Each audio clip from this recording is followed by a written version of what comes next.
Bonjour madame, bonjour monsieur, bienvenue dans cette édition de la télévision Renaissance, l'édition de ce mardi 13 octobre 2020, dont voici les principaux titres. Ça fait exactement 59 ans, jour pour jour, le héros de l'indépendance du Burundi, le prince Louis Rwagasore, a été assassiné. Les valeurs d'unité, de la paix et le développement qu'il prônait ont été bafouées selon la plateforme de l'opposition Sénared. Triste anniversaire également pour le journaliste caméraman Christophe Ngezabahizi de la RTNB. Il a été assassiné à son domicile à Ngagara il y a de cela 5 ans. La vérité n'est pas encore connue sur son assassinat. Et la situation actuelle au Burundi fait craindre de possibles crimes de masse. C'est le sentiment de la coalition burundaise pour la Cour pénale internationale dans un rapport trimestriel qui relate ce qui a caractérisé les 3 premiers mois du pouvoir du général Évariste Ndayishimiye.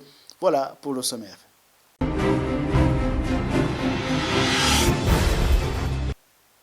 Encore une fois, bienvenue, commémoration aujourd'hui 13 octobre 2020 du 59e anniversaire de l'assassinat du prince Louis Rwagasore, le héros de l'indépendance du Burundi.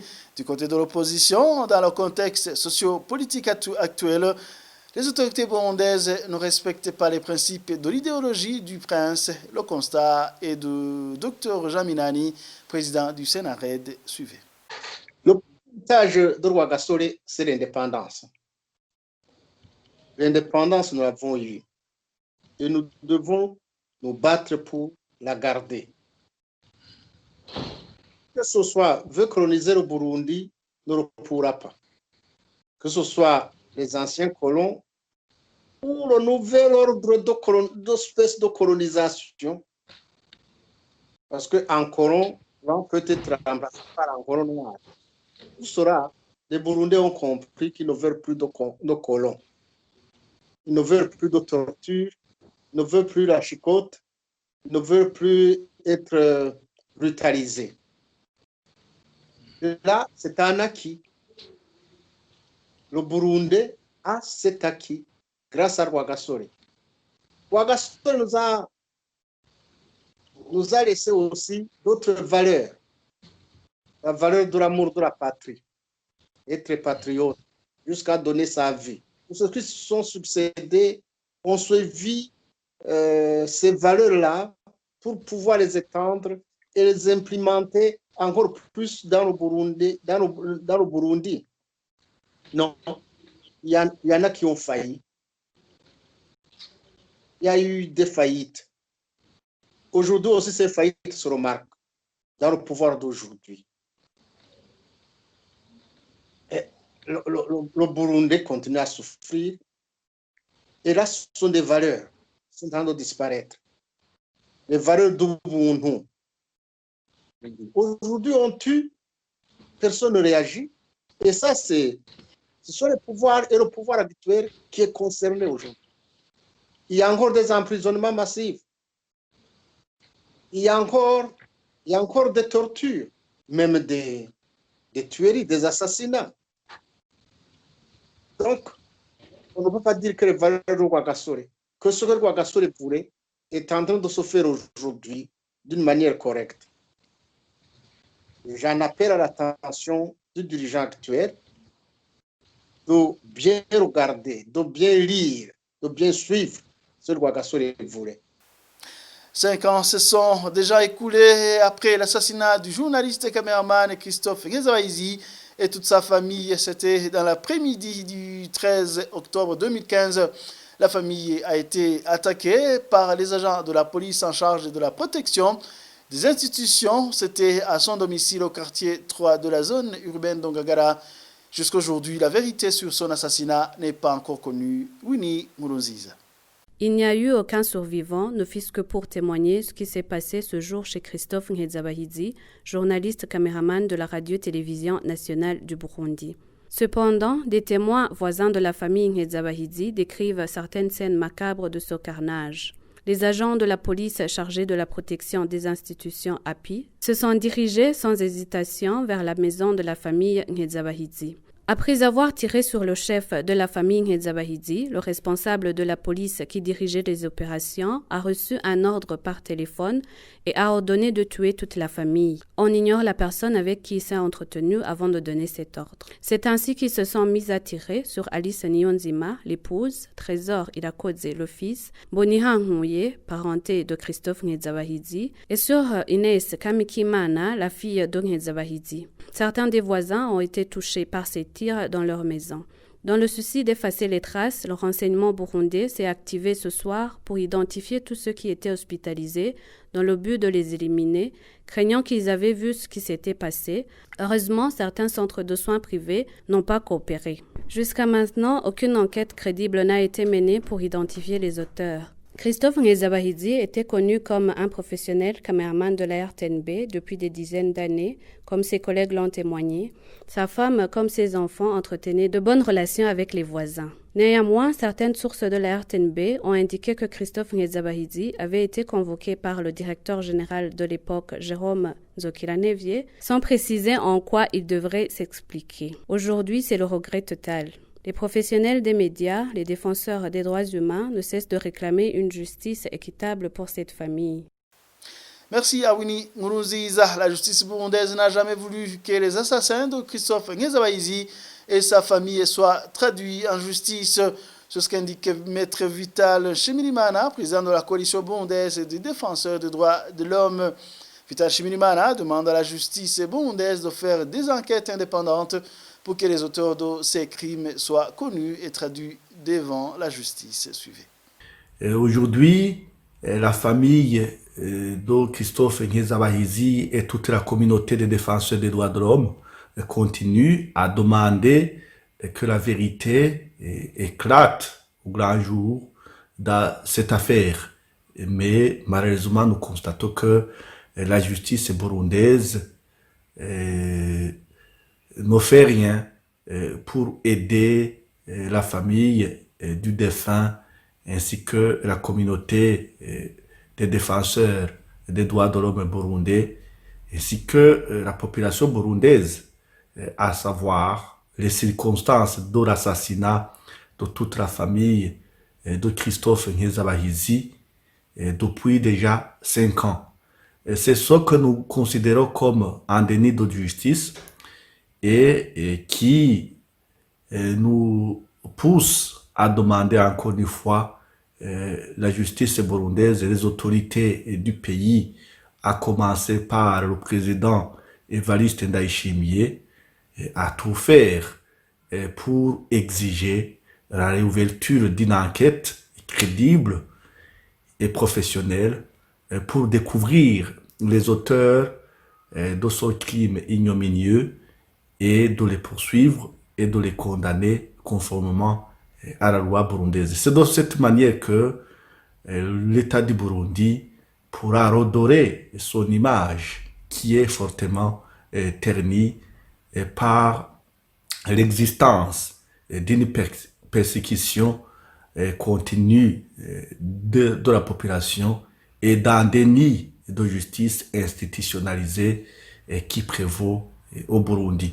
Nous encourageons la communauté des défenseurs des droits de l'homme ainsi que la famille de la victime à rester serein et à garder courage parce que tôt ou tard la justice pourra être rendue. Je vous le disais tantôt, la situation actuelle au Burundi fait craindre des possibles crimes de masse.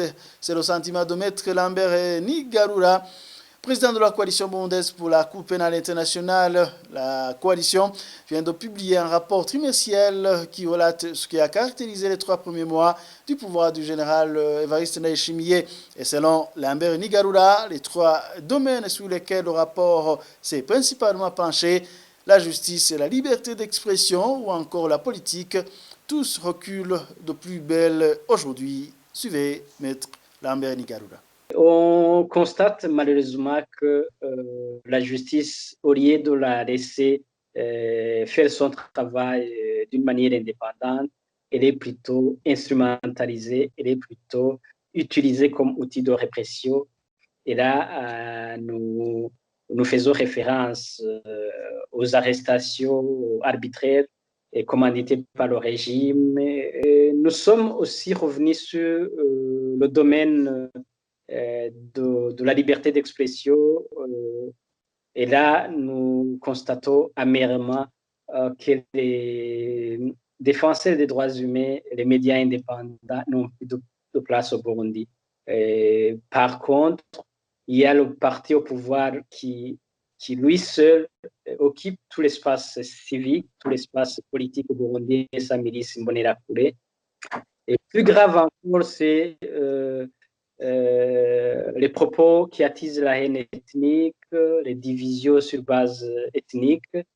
Et nous revenons sur les propos incendiaires qui sont propagés par un certain Kenny Claude Nduwimana, qui se réclame d'ailleurs du parti CNDD-FDD et qui propage à la longueur de la journée les Tutsis comme des chiens envahisseurs qu'il faut abattre.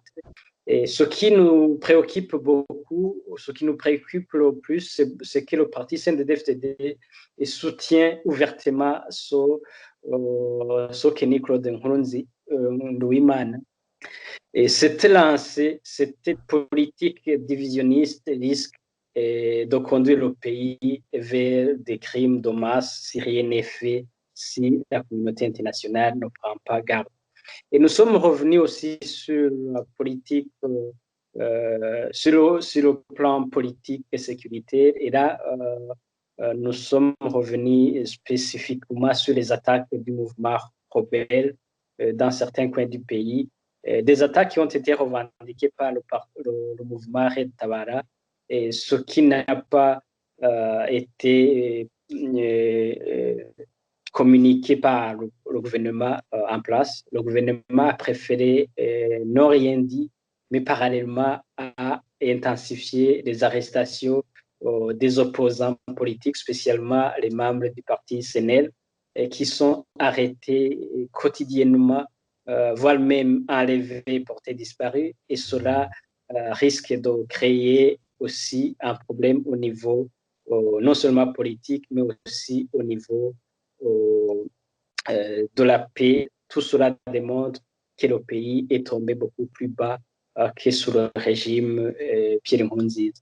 Et c'est un rapport donc qui démontre que le changement tant attendu n'est jamais arrivé et que plutôt c'est la politique de terreur qui a continué comme a été tracé par le régime de feu Pierre Nkurunziza. Et en bref, rappelons que les 4 journalistes du groupe de presse Iwacu totalisent ce mardi 358 jours à la prison de Bubanza. Ils ont été condamnés par le tribunal de grande instance de Bubanza et doivent purger une peine de 2 ans et demi de prison et payer une amende d'1 million de francs pour chacun. Ils ont été arrêtés le 22 octobre 2019 à Bubanza, alors qu'ils se rendaient en commune de Musigati pour couvrir les affrontements entre les forces gouvernementales et les rebelles. Les 4 journalistes, Christine Kamikazi, Agnès Ndroussa, Terence Mosezi et J.D. Arelimana, sont accusés de tentative d'atteinte à la sécurité intérieure de l'État. Les organisations internationales des droits de l'homme, des professionnels et des médias trouvent qu'ils sont emprisonnés injustement et ne cessent de demander qu'ils soient libérés sans condition. La suite de ce journal, c'est dans un instant après cette transition.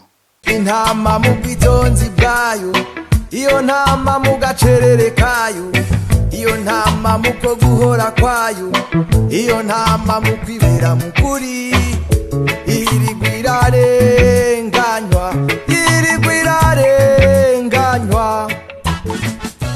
Harabaye ubwicanyi burenze, abantu baratabuye mu nzuzi. Il y a eu trop de tueries. Des gens ont été jetés dans des rivières. Des gens ont été enterrés avec des corps mutilés. C'était sous son règne. Alors, avec toutes ces personnes tuées, cet homme était-il réellement en train de travailler pour être le guide permanent? Est-ce que ceux qui lui succéderaient partiraient de ce bilan pour faire pareil? Autre chose, de sa propre bouche, il a parlé lui-même de ceux qui périront comme de la farine emportée par le vent. Il a qualifié lui-même des gens de chiens enragés. Est-ce un langage digne qui lui vaudrait ce titre dans un contexte pareil? Les Burundais qui ont tout laissé derrière eux, qui ont fui à l'étranger, qui sont malheureux dans l'exil, c'est évident qu'il a échoué quelque part. Le Burundi est le pays le plus corrompu, ça se dit partout. Il fait partie des 3 pays les plus pauvres. Alors, ces enseignements pour l'amour du pays, c'est vrai qu'il l'a fait, mais il a échoué. Si nous disons les choses telles qu'elles sont, je ne pense pas que l'actuel chef de l'État mérite cette médaille. Je pense d'ailleurs qu'il peut même être traduit devant la justice. Moi, je pense que si la loi est respectée, je ne risque rien. Mais je ne peux pas ne pas avoir peur. Parce qu'il n'y a personne qui vit au Burundi aujourd'hui qui n'a pas peur. Je suis convaincu que quand mon heure sonnera, il n'y aura plus rien à faire. Donc, au lieu de vivre 100 ans sur terre, à applaudir des escrocs et des menteurs, je préfère mourir tôt, en laissant un bon héritage, pour montrer que nous ne sommes pas tous des bénis oui-oui. Je parlerai jusqu'au bout, parce que j'ai vu qu'il y en a qui ont été victimes de leur silence, qui n'ont jamais rien dit. Et nous étions témoins quand ils ont été tués.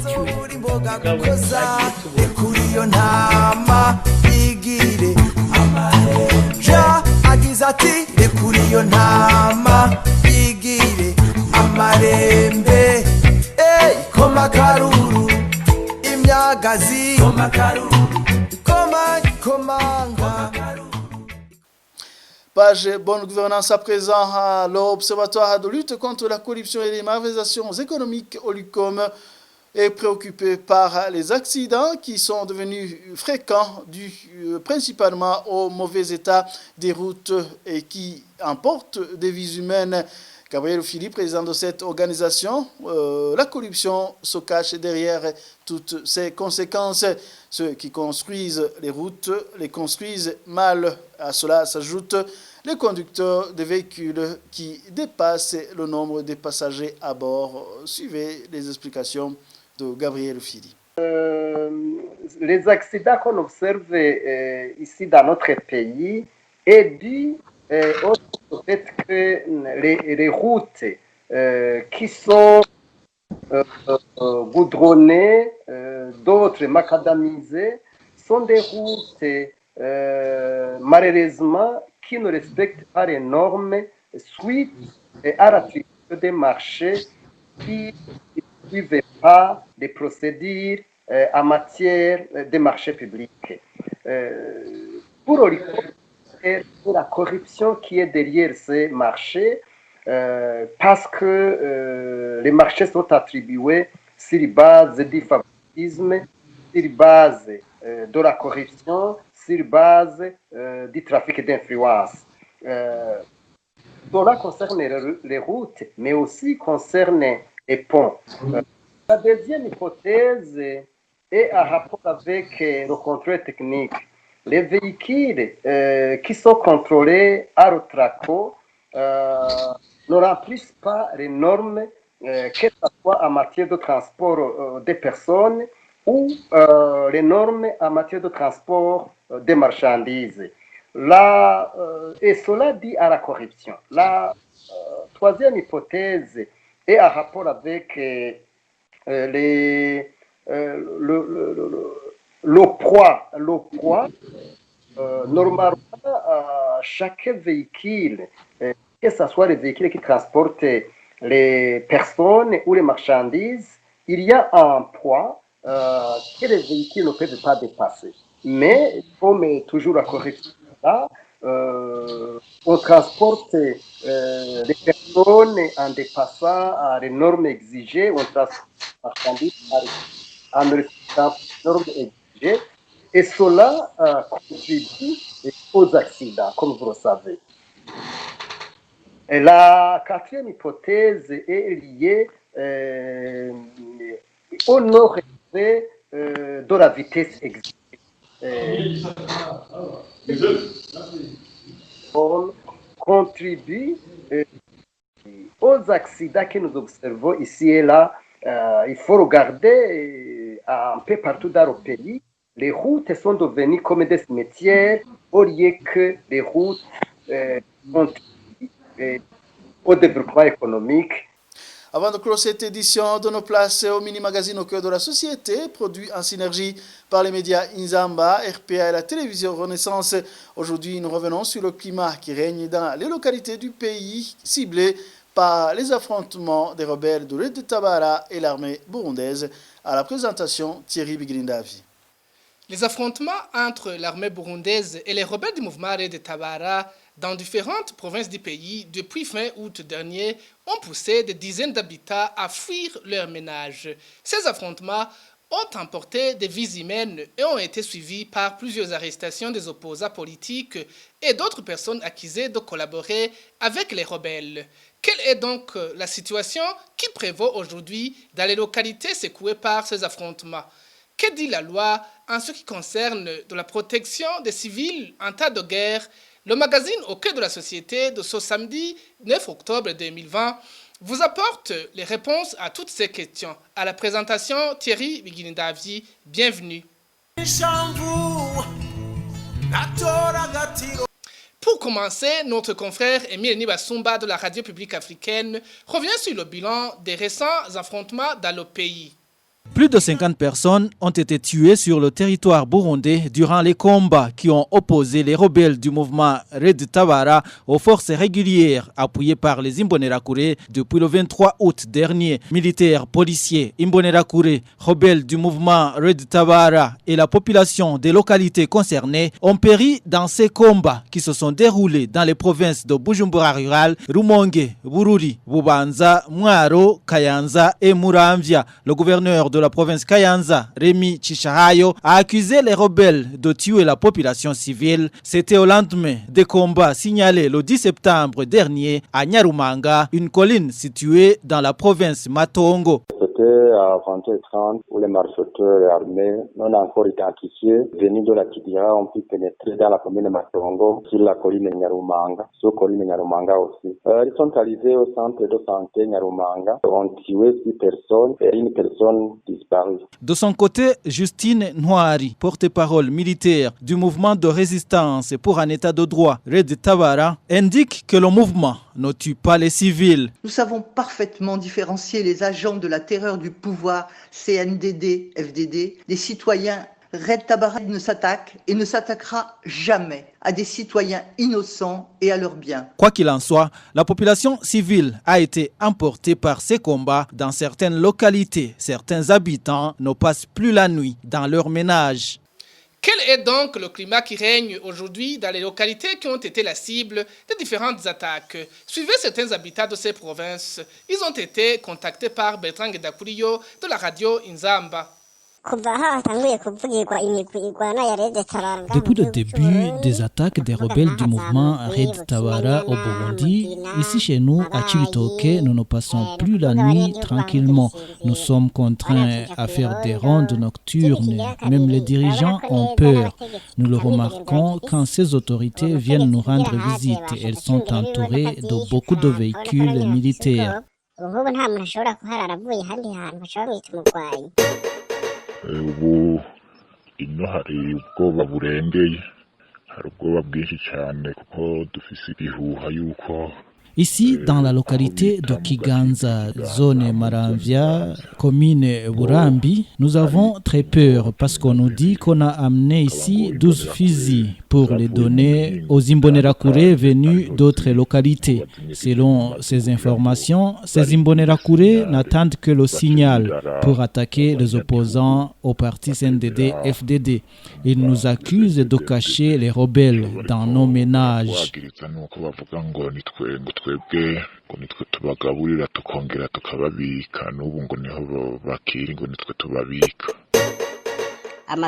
Ici à Rugombo, les véhicules qui viennent de Bujumbura pour acheter la bière appelée Rugombo doivent attendre jusqu'à 11h pour d'abord vérifier si la situation sécuritaire est bonne.